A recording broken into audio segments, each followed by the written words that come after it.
The transport truck lurched to a halt, dust settling in the afternoon sun. Through the canvas flaps, Hans Müller caught his first glimpse of American soil, not the barren wasteland of barbed wire and concrete he'd been promised by Nazi propaganda, but rolling green hills that reminded him of Bavaria.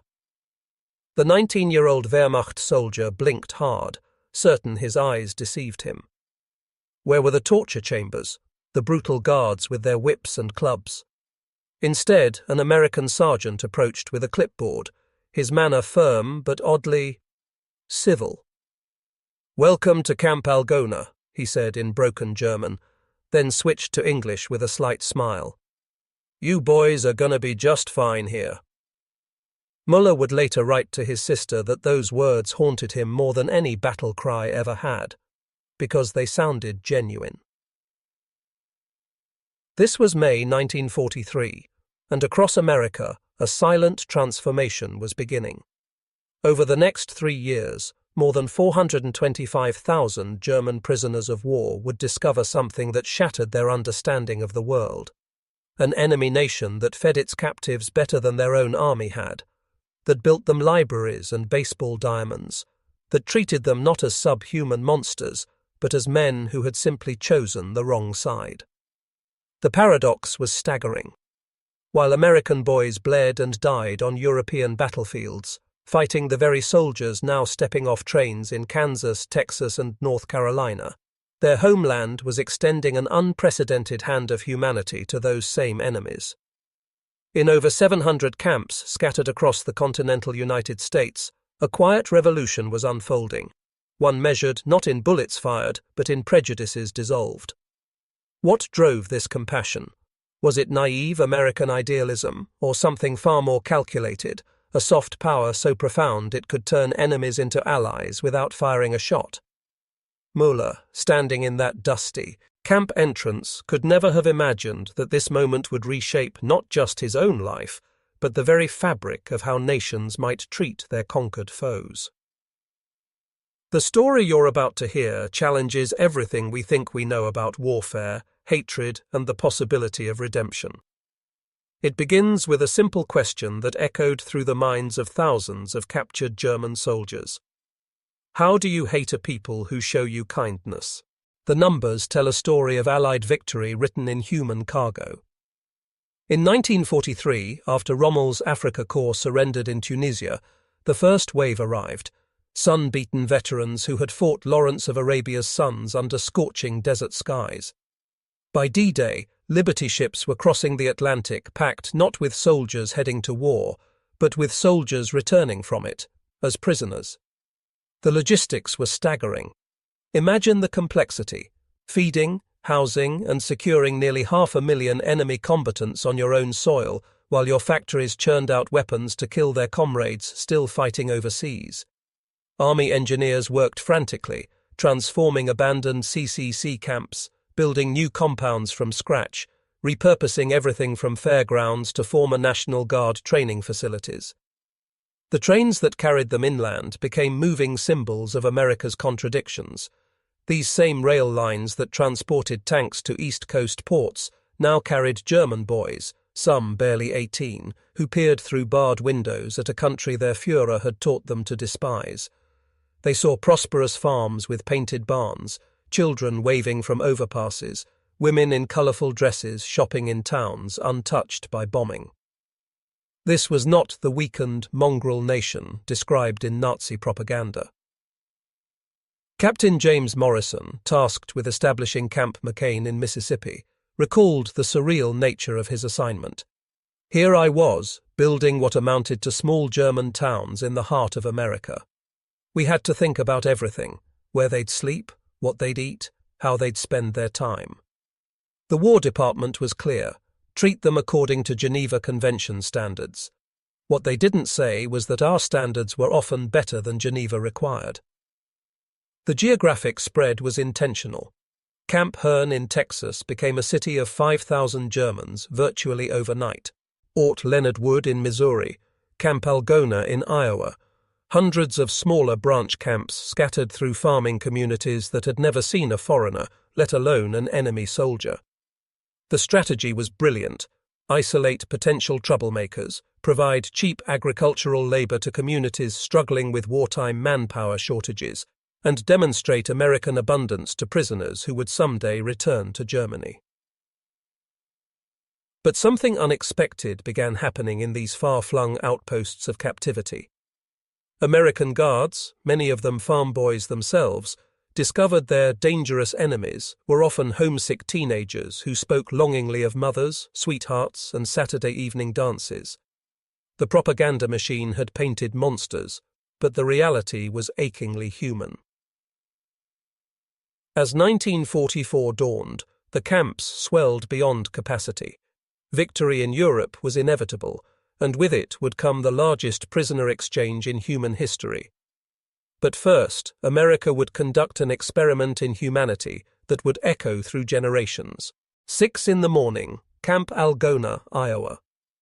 Reveille echoed across orderly rows of wooden barracks, but this wasn't the harsh bark of Wehrmacht sergeants.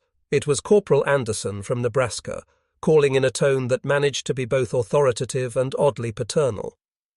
Fritz Engelmann rolled out of his cot, stretched, and for a moment forgot where he was. The mattress was real, not straw. The blanket was wool, not paper. The window showed Iowa cornfields, not Russian steppes. Breakfast was a revelation that continued to shock prisoners months into captivity. Real coffee, not the chicory substitute they'd been drinking since 1940. Eggs, actual eggs, scrambled with butter. Bacon thick enough to chew. Hans Mueller, writing to his family through Red Cross channels, struggled to describe it. "I have gained 20 pounds, dear mother. The Americans feed us better than the officers' mess back home. Sometimes I wonder if they are trying to make us soft, but then I see the guards eating the same food and I realize this is simply how they live." The days unfolded with a rhythm that transformed enemies into something approaching neighbors. Morning calisthenics led by German NCOs who had adapted quickly to their new reality. Work details, some prisoners heading to local farms, others maintaining the camp itself, a few working in the camp kitchen where they learned to cook American style. By noon, the compound buzzed with activity that would have seemed impossible to imagine in Europe's scarred battlefields. After lunch came the activities that truly bewildered Nazi hardliners. Educational classes taught by American teachers who commuted from nearby towns. English lessons where former Wehrmacht soldiers struggled to pronounce democracy and freedom, words that had been either forbidden or redefined in the Reich. Art classes where prisoners sketched Iowa landscapes that reminded the cursor of home, slowly replacing the harsh geometric propaganda posters they'd grown up with. The camp library became a sanctuary that challenged everything they thought they knew about American culture. German classics sat beside American authors, Hemingway, Steinbeck, Twain, translated into German by previous prisoners. Some inmates discovered jazz through donated records, the complex rhythms slowly penetrating minds that had been taught such music was degenerate. Others found solace in American history books that painted a picture of a nation built by immigrants, not so different from the displaced young men now reading their stories. Evening brought the most surreal moments. Prisoners would gather around improvised stages for variety shows featuring everything from traditional German folk songs to attempts at American standards learned from camp radio broadcasts. The guards often lingered to listen, creating an atmosphere that war correspondents struggled to capture in their dispatches. Lights out at 10, but sleep often came slowly.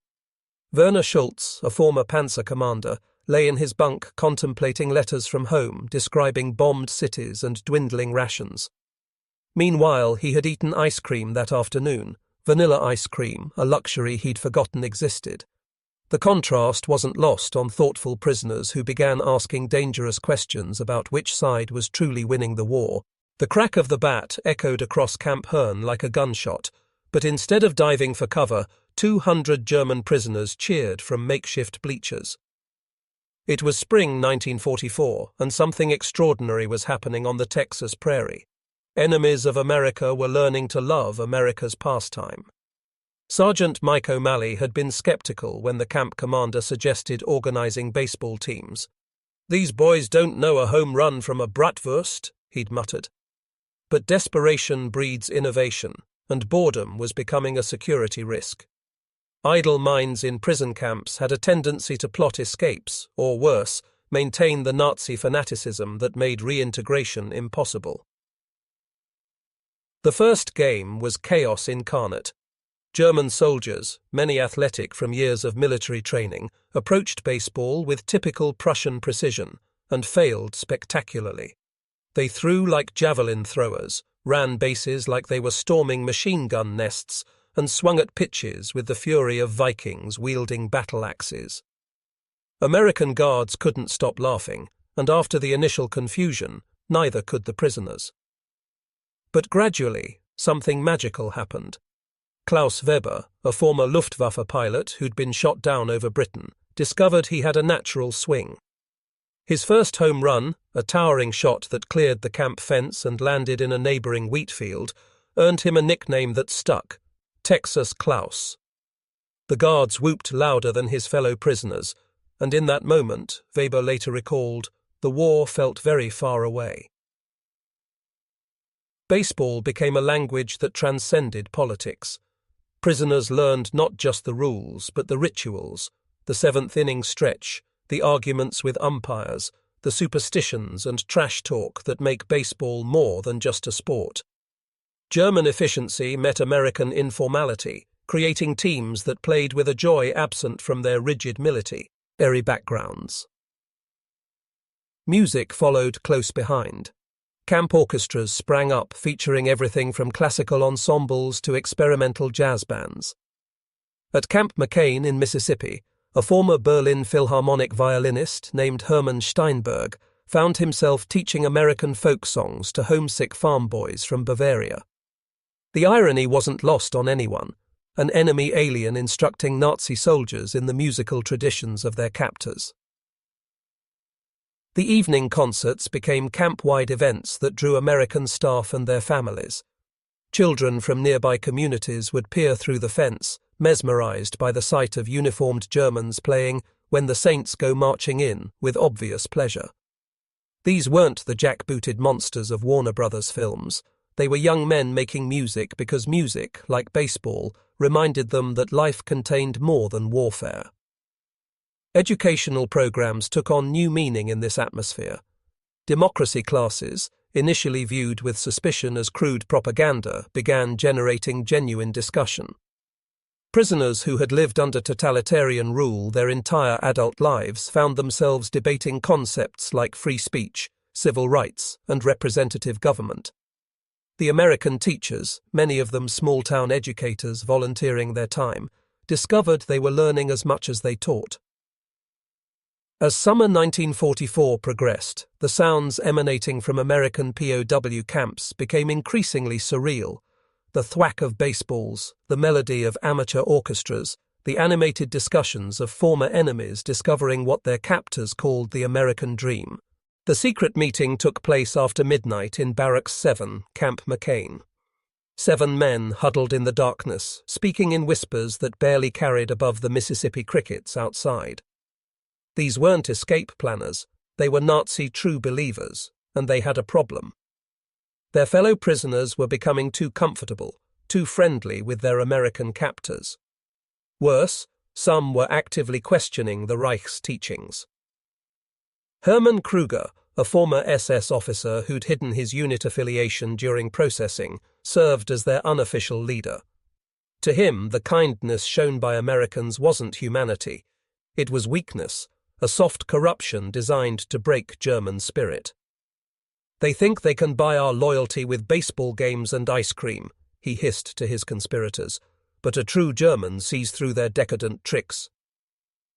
What Kruger couldn't see was the profound psychological battle raging in minds throughout the camp system. For every hardliner clinging to Nazi ideology, 5 more prisoners wrestled with questions that had no easy answers. If Americans were the mongrel weaklings described in Der Stürmer, why had they won every major battle since 1943? If democracy was chaos, Why did their guards seem more content than German soldiers had ever been? If Jews controlled America for sinister purposes, why did the Jewish chaplain who visited Camp Algona treat German prisoners with the same dignity he showed everyone else? The contradiction hit different men in different ways. Otto Brenner, a Wehrmacht cook from Munich, found his worldview cracking during a conversation with Sergeant Martinez, a Mexican-American guard whose family had fled poverty in Chihuahua. According to our newspapers, Brenner confided to his diary, this man should be lazy, inferior. Instead, he works harder than anyone I know, sends money home to his parents, and treats us with fairness I rarely saw from German officers. But the true believers fought back with methods learned in the Reich's most sinister schools. Prisoners who showed too much enthusiasm for American ways found their belongings vandalized, their letters home censored by fellow Germans, their safety threatened in subtle ways that camp administrators struggled to detect. A complex hierarchy emerged. Nazi loyalists on one side, the gradually converted on the other, and a vast middle ground of confused young men simply trying to survive. The breaking point came at camps across America in slightly different ways, but always with the same result. At Camp Hearn, it was a prisoner who refused to stand for a covert Nazi ceremony. At Fort Leonard Wood, it was a German who defended an American guard against verbal abuse from his countrymen. At McCain, it was Hermann Steinberg's decision to teach the Star-Spangled Banner to the camp orchestra. Violence erupted, not against Americans, but German against German. The civil war within prison camps reflected a larger struggle for the soul of a generation that had known only totalitarian rule, now confronted with something they couldn't quite define, but increasingly couldn't deny. Dawn broke over the Anderson farm in Nebraska, revealing a sight that would have baffled any time traveler from 1939. German soldiers in enemy uniforms working alongside American civilians to harvest corn that would feed Allied armies. The irony was delicious, but economics made it necessary. With millions of American men overseas, POW labor became essential to wartime agriculture. Wilhelm Herzog, a former tank mechanic from the Russian front, found unexpected satisfaction in the honest work of farming. Each morning, a guard truck transported him and 15 other prisoners to work the Anderson spread, where they earned regulation POW wages, 80 cents per day, minus deductions for their upkeep. It wasn't fortune, but it was more money than many had seen in years of military service. The Andersons, initially nervous about hosting enemy soldiers, gradually developed something approaching friendship with their temporary workers. Mrs. Anderson packed extra sandwiches for lunch, and her husband began teaching basic English during water breaks. "They're just boys," she wrote to her son serving in the Pacific. "Homesick boys who work hard and never complain about the heat." Herzog's transformation exemplified thousands of similar stories across rural America. Away from the ideological pressure cookers of the main camps, prisoners working on farms, in lumber mills, and in food processing plants encountered Americans as individuals rather than stereotypes. They met families struggling with the same wartime sacrifices, rationed gasoline, loved ones in distant battles, uncertain futures. The wages, modest as they were, provided psychological benefits that exceeded their monetary value. For the first time since 1939, these men could save money, buy small luxuries at the camp canteen, cigarettes, candy, writing paper, and send modest sums to families in devastated Germany. The simple act of earning and spending created a connection to civilian life that military service had severed years earlier. Some prisoners discovered skills they never knew they possessed. Camp workshops taught woodworking, metalwork, and electrical repair. Former soldiers who had known only destruction learned to build and fix things. Their handiwork, furniture for the camps, repairs for local communities, became sources of pride that military victories had never provided. Perhaps most remarkably, friendships formed that would outlast the war. American farmers exchanged addresses with German workers, promising to help them immigrate after hostilities ended. Guards and prisoners shared photographs of sweethearts and families, discovering that love and loss transcended nationality. These weren't dramatic Hollywood moments, but quiet recognitions of shared humanity that would echo through the decades ahead. May 8, 1945. Victory in Europe. In POW camps across America, the news arrived with mixed emotions that no Hollywood screenwriter could have imagined. Germany had surrendered, the war was over.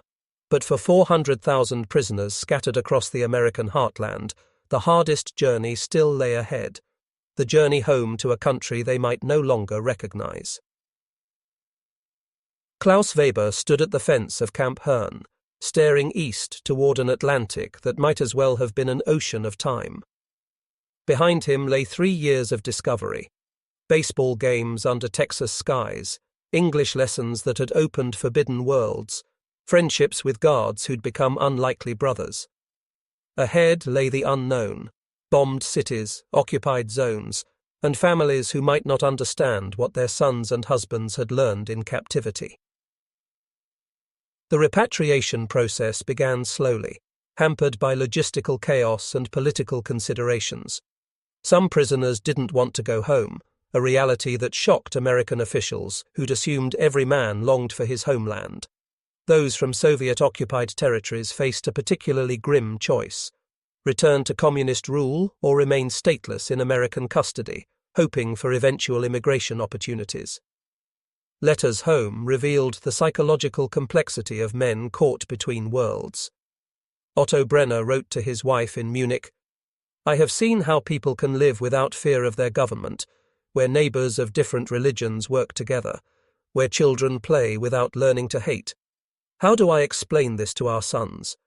How do I return to a world where such things were forbidden?" The final months in American camps became a strange twilight period. Prisoners knew they were leaving but couldn't predict when. Some threw themselves into English studies with desperate intensity, sensing that American connections might prove valuable in the uncertain years ahead. Others retreated into German cultural activities, trying to recover identities that 3 years of American influence had complicated. The most poignant departures came at camps where genuine friendships had formed. Guard sergeants who'd taught baseball shook hands with former enemies who'd become protégés. Farmers drove to camps to say goodbye to workers who'd helped save their harvests. Teachers presented German students with books to remember their American educations. By early 1946, the last trains were pulling away from American POW camps, carrying men forever changed by their encounter with democracy. Many would never see America again, but they carried something invisible and precious, the memory of a nation that had chosen mercy over vengeance, opportunity over oppression. The experiment was ending, but its effects would ripple through generations yet unborn. 75 years later, in a small apartment in Munich, 94-year-old Klaus Weber opens a wooden box he's kept since 1946. Inside lie treasures that would seem worthless to anyone else: a faded photograph of a baseball team, a program from a camp concert, a letter from Sergeant O'Malley dated 1952. These are the artifacts of transformation, mementos of the day America chose to treat its enemies as human beings capable of redemption. Weber's grandson listens with amazement as the old man describes a world that seems impossible, a time when enemies showed kindness to those who had fought to destroy them. "Were you really that different then, Opa?" the boy asks. Weber considers the question carefully, understanding its weight. "We were not different," he finally answers. "We were simply given the chance to become better than we had been." The statistics tell one story: 425,000 German prisoners, 700 camps, 3 years of unprecedented cooperation between captors and captives. But statistics cannot capture the human miracle that occurred in places like Camp Algona, Fort Leonard Wood, and thousands of smaller facilities scattered across the American landscape. Consider the alternative history that might have been. America could have constructed brutal prison camps, justified by the horrors German forces had inflicted across Europe. Public opinion certainly would have supported harsher treatment. These were, after all, the soldiers who had served the regime that murdered millions. Instead, American leaders chose a different path, guided by principles that valued human dignity even when extended to those who had temporarily lost their way. The prisoners who returned to Germany carried more than memories. They carried seeds of democratic thought that would help rebuild their shattered nation. Many became advocates for American-style freedoms, teachers who helped denipazify their homeland, businessmen who fostered transatlantic cooperation. Their children grew up hearing stories of American fairness. Their grandchildren inherited a different understanding of what former enemies might become. Today, as the world grapples with new forms of conflict and division, the American POW camps of World War II offer a haunting lesson. They prove that mercy is not weakness, that treating enemies with dignity does not betray one's own values, and that the most lasting victories are sometimes won not on battlefields, but in the quiet moments when we choose compassion over vengeance. The baseball diamond at Camp Hearn has long since returned to prairie grass, but the echoes of what happened there still resonate, a reminder that even in humanity's darkest hours, we retain the power to choose light over darkness, hope over hate. Sometimes the greatest victory is simply choosing to remain human.